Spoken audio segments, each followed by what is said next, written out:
Olá, pessoas! Hoje eu vou contar uma história mais recente sobre uma tentativa de aventureiros capitalistas escaparem do Estado e, claro, especialmente dos impostos. Se vocês acham que o cruzeiro do Neymar era a pior coisa que poderia acontecer em um navio no mar, vocês estão errados.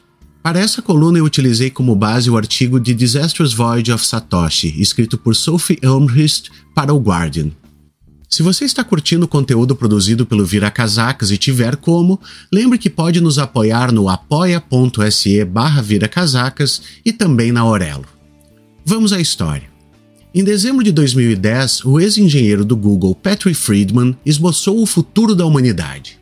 O evento foi organizado pela Fundação Thiel, criada 4 anos antes pelo fundador do PayPal, Peter Thiel, para defender e promover a liberdade em todas as suas dimensões. Patrick Friedman, que é neto de Milton Friedman, expôs o seu plano.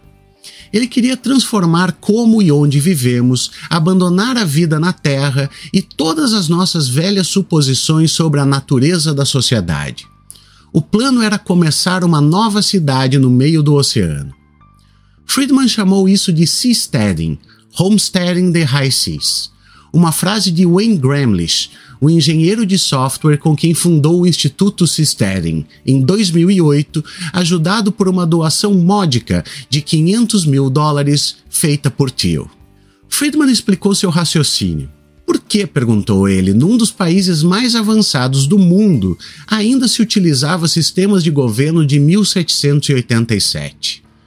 Disse ele, se você dirigisse um carro de 1787, seria um cavalo.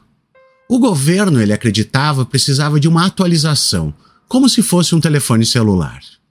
Declarou Friedman, vamos pensar no governo como uma indústria, onde os países são empresas e os cidadãos são clientes. A dificuldade de iniciar uma nova forma de governo era simplesmente a falta de espaço. Todas as terras do planeta foram tomadas. O que eles precisavam era de uma nova fronteira, e essa fronteira era o oceano. Que 1000 nações floresçam em alto mar, proclamou ele. Ele queria que os experimentos começassem o mais rápido possível. Em 3 ou 6 anos ele imaginou navios como clínicas médicas. Em 10 anos haveria pequenas comunidades em plataformas no mar, e em algumas décadas cidades flutuantes com milhões de pessoas. A política seria reescrita. A beleza desse modelo era que ela oferecia aos seus habitantes total liberdade e escolha. Na década que se seguiu à palestra de Friedman, a civilization, sacar o trocadilho, permaneceu uma fantasia. Então, em outubro de 2020, parecia que o sonho poderia se tornar realidade, quando 3 entusiastas da ideia compraram um navio de cruzeiro chamado Pacific Dawn.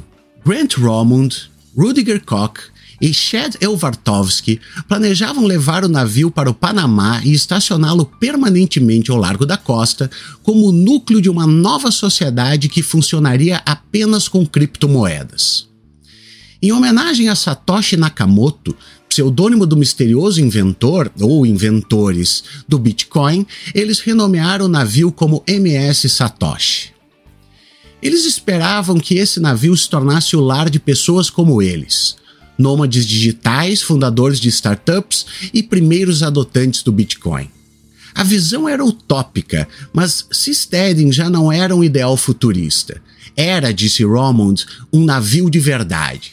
O Satoshi também ofereceu a oportunidade de casar 2 movimentos, o de criptodevotos e o de seasteaders, unidos pelo seu desejo de liberdade, de convenções, regulamentos e, claro, de impostos. Liberdade do Estado em todas as suas formas. Mas converter um navio de cruzeiro numa nova sociedade era mais desafiador do que o esperado.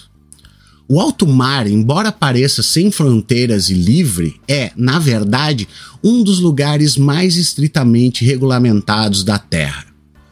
A indústria de navios de cruzeiro, em particular, está sujeita a regras complexas. Como disse Romund, a gente estava tipo, isso é tão difícil? Assim como acontece com muitas histórias sobre fantasias tecnolibertárias, a história do Satoshi começa em uma casa quase totalmente ocupada por homens, basicamente uma fraternidade, em São Francisco no final dos anos 1990. Rommond morava com um grupo de engenheiros de software, todos os quais compartilhavam uma intensa dedicação ao aprimoramento pessoal. Mais especificamente, ele era fã do coach Tony Robbins, autor de livros como Poder Sem Limites e Desperte Seu Gigante Interior. É isso aí mesmo, vocês podem procurar. Rommond, filho de um cabeleireiro, havia criado uma série de TV online sobre cabeleireiros e depois um site que oferecia um serviço de recepcionista digital para cabeleireiros agendarem seus clientes. Com isso, ele ganhou dinheiro suficiente para se aposentar parcialmente em 2016 e depois passava não mais do que 5 horas por mês administrando seu negócio. Retornando ao Canadá, ele passou a morar em uma casa flutuante no Lago Ontário e passeava de caiaque pela manhã enquanto o sol nascia. Rommond se perguntava por que nem todos viviam dessa maneira. Por que será? Certo dia, em um voo, ele conheceu Joe Quirk, que nessa época dirigia o tal Instituto Seasteading. Depois de conhecer Quirk, Rommond decidiu que queria tentar. Quirk o apresentou a outros 2 apoiadores da ideia, o libertário estadunidense Elvartovsky e o engenheiro alemão Koch, rico em bitcoins. Juntos, o trio fundou uma empresa, a Ocean Builders. Usando seu dinheiro, eles financiaram a primeira tentativa de construir uma única propriedade marítima residencial na forma de uma caixa octagonal branca flutuante a 12 milhas náuticas da costa da Tailândia. Elvartovsky e a sua namorada Nadia Summergirl, sim, é isso aí mesmo, viveram lá durante 2 meses no início de 2018, até que o governo tailandês descobriu a existência da propriedade e a declarou uma ameaça à independência do país, possivelmente punível com prisão perpétua ou morte. Elvartovsky e Summergirl tiveram que fugir do país antes que a marinha tailandesa enviasse 3 navios para demolir a caixa flutuante. Mas o movimento não morreu ali. Em 2019, os 3 mudaram a sua empresa para o Panamá, onde encontraram um governo disposto a apoiar o seu próximo projeto, o Seapod. Estas seriam casas flutuantes individuais mantidas a 3 metros acima da água por uma única coluna e uma base em forma de tripé abaixo do oceano. Rommond comparou os Seapods à arquitetura dos Jetsons. A equipe construiu uma fábrica do zero em uma marina na costa norte do Panamá, contratou uma equipe de cerca de 30 pessoas e, no início de 2020, começou a construir o primeiro protótipo do Seapod. O progresso foi lento. Mesmo depois de terem um protótipo bem sucedido, Rommond previu que a fábrica produziria apenas 2 Seapods por mês. Eles já tinham tido a ideia de comprar um navio de cruzeiro, mas o custo sempre foi proibitivo. No outono de 2020, porém, a situação mudou. Como foi comum na indústria de viagens, o negócio dos navios de cruzeiro estava em colapso devido à pandemia. Várias empresas de cruzeiro estavam falindo e os navios vazios enchiam os portos. Logo, percebeu o trio, eles estariam baratos. E realmente, eles encontraram uma pechincha. Em outubro de 2020, Rommond, Koch e Elvartovsky compraram o ex-navio de cruzeiro Pacific Dawn por $9,5 milhões. Eles instruíram seu arquiteto para elaborar os planos, colocando o navio no centro de uma comunidade flutuante cercada por Seapods. No esquema elaborado, o Satoshi seria ligado a plataformas flutuantes e do ar toda a comunidade formaria o B de Bitcoin. O esquema contou com o apoio do governo do Panamá. Na verdade, o Ministério do Turismo esperava que a nova comunidade oceânica fosse um atrativo para os visitantes. Em uma declaração de 1 página, o Ministério contou à jornalista Sophie Elmhurst como o empreendimento se enquadrava no seu plano diretor de turismo sustentável. Eles pareciam não se importar com a ideia de um monte de criptoinvestidores flutuando em sua costa sem pagar nenhum imposto. Em outubro de 2020, Elvartovsky anunciou o empreendimento no Reddit. Então, Estou comprando um navio de cruzeiro e batizando ele de MS Satoshi. As respostas foram rápidas e incluíram os inevitáveis céticos. Uma pessoa chegou a questionar: alguém se lembra dos bons e velhos tempos do Fire Festival? Muitos, porém, levaram a proposta a sério e quiseram respostas a questões essenciais. De onde vem a energia, o gás, a internet, a comida, a água, os artigos de higiene pessoal? A quais impostos ela estará sujeita?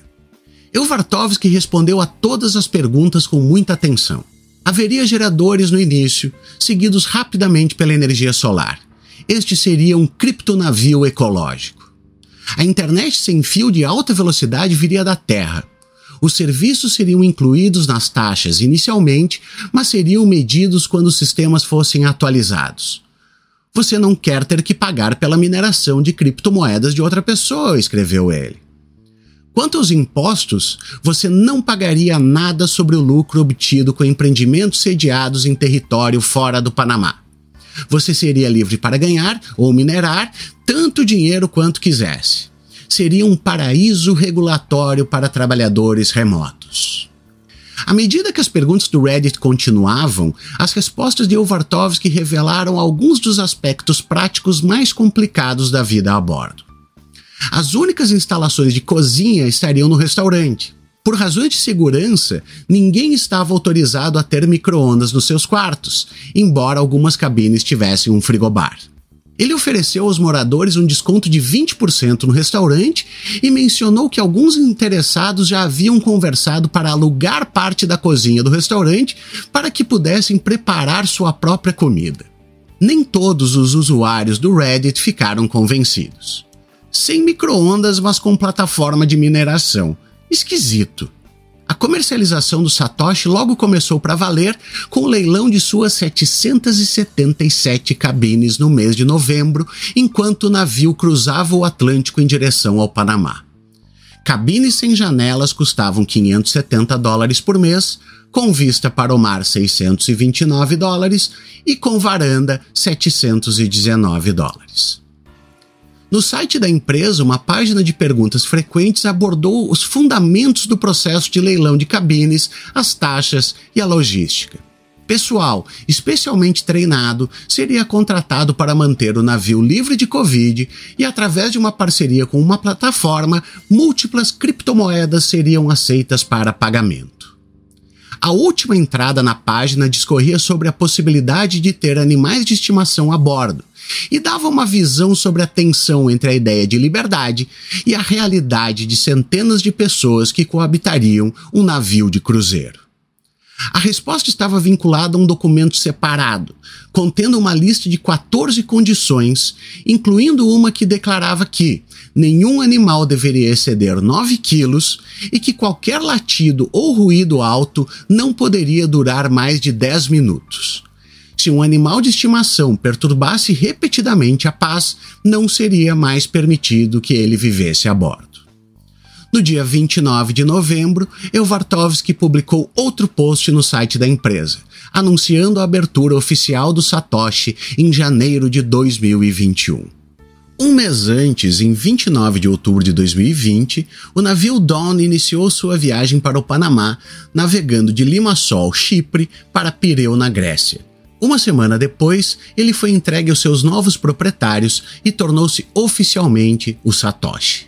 Koch foi até lá para cruzar o Atlântico a bordo de sua nova aquisição. O trio havia contratado uma empresa de gestão para administrar o navio e fornecer uma tripulação mínima de cerca de 40 pessoas. Um experiente capitão de cruzeiro britânico, Peter Harris, chegou para assumir o comando. Não sabíamos nada sobre como administrar um cruzeiro, disse Romond. Então era tipo, a gente não queria ficar adivinhando como tudo ia funcionar. Assim que o capitão Harris embarcou no navio e conheceu Koch a bordo, percebeu que haveria desafios pela frente. Disse ele, eu pensei, em uma semana de trabalho posso ver que vou me demitir. Koch, ele continuou, era admirável em sua ambição e um homem simpático e cumpridor da lei, mas era ingênuo em relação ao funcionamento do transporte marítimo e tinha aversão às regras. Ele não entendia o setor, disse Harris. Ele apenas pensou que poderia tratá-lo como se fosse seu próprio iate. Para navegar para qualquer lugar, explicou Harris, um navio exige certificados de navegabilidade. Estes certificados expiraram no dia em que um acordo com a vendedora do navio foi concluído. Normalmente, o novo comprador pediria que esses certificados valessem ainda por alguns meses para cobrir qualquer viagem futura, mas ninguém do lado dos compradores havia pedido isso. Antes que o Satoshi pudesse cruzar o Atlântico, a equipe foi obrigada a levar o navio até Gibraltar e retirá-lo da água para realizar reparos essenciais e renovar os certificados. Tudo isso, claro, tem custos. A travessia do Atlântico começou em 3 de dezembro. Com apenas cerca de 40 pessoas a bordo, em vez das habituais 2.000, a atmosfera era descontraída, embora um pouco surreal. Entre outras coisas, a vendedora deixou a bordo cerca de 5.000 garrafas de vinho e 2.000 garrafas de destilados. Harris perguntou a Koch se ele queria cobrar as bebidas da tripulação, mas Koch, generoso por natureza, disse que não. Obviamente, nós restringimos a 3 drinks por dia, disse Harris. Caso contrário, eu não teria uma tripulação. À medida que a travessia continuava, as questões sobre como o projeto funcionaria quando o Satoshi chegasse ao Panamá tornaram-se mais urgentes. Segundo Harris, Elvartovski pensou que poderia convencer as autoridades panamenhas a deixar o navio ancorado permanentemente nas suas águas e cancelar o registro como navio, tornando ele, em vez disso, em uma residência flutuante, evitando, assim, alguns dos requisitos mais exigentes do direito marítimo. Porém, embora o Panamá estivesse feliz em ter o navio atracado na sua costa, especificou que o navio deveria permanecer oficialmente designado como tal. Isso gerou outra dificuldade: o esgoto. Embora o navio tivesse um sistema avançado de gestão de resíduos, eles não tinham permissão para descarregar esses resíduos nas águas do Panamá. E, portanto, teriam que navegar 19 quilômetros a cada 20 dias para esvaziar os tanques em águas internacionais. Tais obstáculos tornaram o navio um mau negócio para as seguradoras. Ninguém concordava em fazer as coberturas. Eles nem sequer nos disseram por que não éramos seguráveis, apenas diziam não, disse Romond. É meio difícil remediar algo se você não sabe qual é o problema. O capitão Harris, no entanto, tinha suas teorias. Seguradoras avessas ao risco estavam cautelosas, tanto com um negócio de Bitcoin, quanto com um navio que seria habitado principalmente por estadunidenses que adoravam ingressar com processos judiciais. Depois de tentar diversas seguradoras e corretores, Romond começou a perceber que a indústria de navios de cruzeiro estava, como ele disse, atormentada por excesso de regulamentação. Para ele, essa área estava entre as 3 mais regulamentadas, junto com as companhias aéreas e a energia nuclear. Que absurdo! O grande projeto de liberdade, cujo propósito era oferecer uma fuga das regras e da burocracia opressivas, estava sendo prejudicado por regras e burocracias opressivas. Elvartovski refletiu alguns meses depois no Reddit. Um navio de cruzeiro não é muito bom para pessoas que querem ser livres. Romond, por sua vez, estimou que, em 6 meses, eles poderiam ter contratado uma excelente equipe jurídica especializada em direito marítimo e encontrado um caminho através das brechas. Mas isso não aconteceu. Em meados de dezembro, Satoshi já estava a meio caminho do Atlântico, queimando galões de diesel, com uma tripulação de 40 pessoas que teriam de manter a bordo mesmo quando estivessem estacionados no Panamá, já que um navio de cruzeiro exigia manutenção constante. Um navio pode custar, mesmo quando atracado, até $1 milhão por mês somente para operar. Só o combustível estava custando ao trio cerca de $12 mil por dia. De acordo com Harris, Koch queria tentar tornar o navio mais eficiente em termos de combustível, instalando um motor menor, o que ele pensou que poderia fazer enquanto o navio estivesse ancorado. Harris lembrou: nós dizíamos, como você vai fazer um buraco na lateral do navio grande o suficiente para tirar o motor que está abaixo do nível da água e não afundar o navio? Eu estava sempre dizendo, não, Rudy, você não pode fazer isso. Não, Rudy, você não pode fazer isso. Antes que o Satoshi aparecesse nas areias brancas de uma praia do Panamá, Romund, Koch e Elvartovsky tiveram que fazer uma ligação entre eles. Eles não tinham condições de manter o navio atracado e vazio por meses a fio enquanto tentavam resolver o problema do seguro, algo que eles nem tinham certeza se poderiam resolver. Eles tinham seguro para navegar e podiam continuar fazendo isso, mas eles não queriam administrar uma agência de viagem. Eles queriam, sim, administrar uma sociedade flutuante de amantes da liberdade, com ideias semelhantes a deles, mas nem estava claro se havia pessoas suficientes que quisessem fazer isso. Koch admitiu a Harris que as cabines não o estavam vendendo. O sonho acabou mesmo antes de começar. O projeto estava morto, só que não, já que eles ainda eram donos do navio que atravessava o Atlântico. O Satoshi havia viajado longe demais para ser virado no meio do caminho, então ele continuou navegando. Eles teriam que vendê-lo, mas quem seria louco o suficiente para comprar um navio de cruzeiro no meio de uma pandemia? Somente uma empresa que quisesse vender suas partes. No dia 18 de dezembro, ainda no mar, a equipe anunciou a venda do Satoshi para um ferro velho na Índia. No dia seguinte, Elvartovsky anunciou no site da empresa que a jornada do Satoshi estava chegando ao fim. Perdemos esta rodada.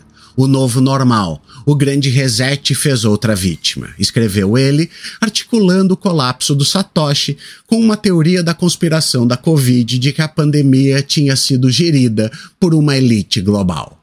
O Satoshi chegou ao Panamá no dia 22 de dezembro.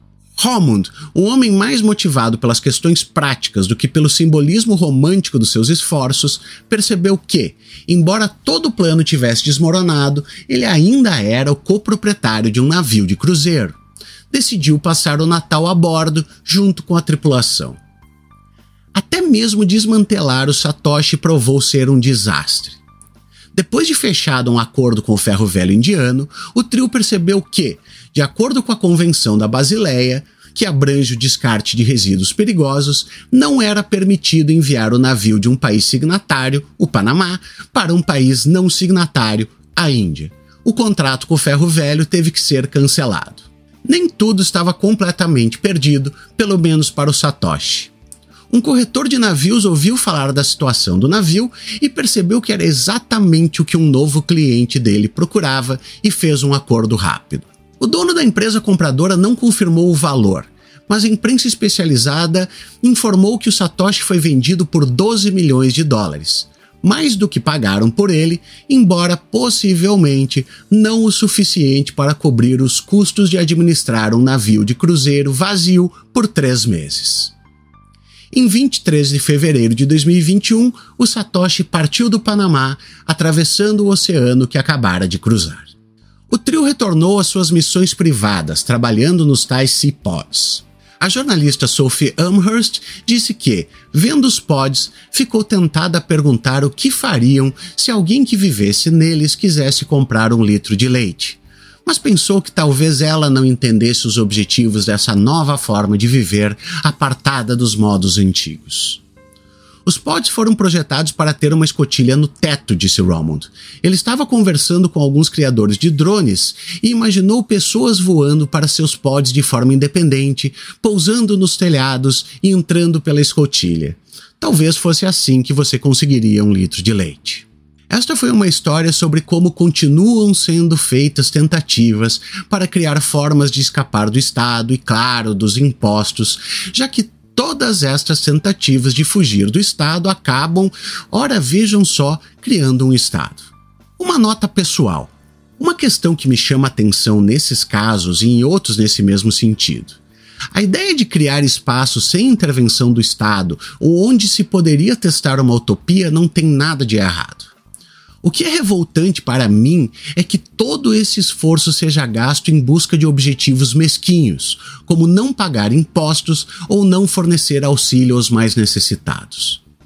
Se o mundo em que vivemos já não é um paraíso para os capitalistas, o que podemos dizer em relação aos famintos? Acho importante pensar nessas histórias não somente pelo seu conteúdo cômico, mas também pelo que há por trás. Sempre que vemos notícias de outros aventureiros capitalistas que constroem bunkers, têm ideias megalomaníacas de novos territórios ou querem colonizar o espaço. O que eles pretendem? Uma saída para a humanidade ou um lugar onde botar em prática suas ideologias? Acho que não precisamos pensar muito para ver o que figuras como Elon Musk pretendem fazer quando falam em colonizar Marte. Marte é o Satoshi de Musk. Antes de terminar, eu ia fazer essa coluna sobre as outras tentativas de criar um paraíso ANCAP feitas por Michael Oliver, mas achei que o episódio anterior não teve uma repercussão tão boa, então a gravação sobre esse tema vai ficar como conteúdo extra para apoiadores. Se você é apoiador no apoia.se ou na Orelo, fique de olho que em breve vai estar por lá. Espero que vocês estejam pasmos. Até a próxima!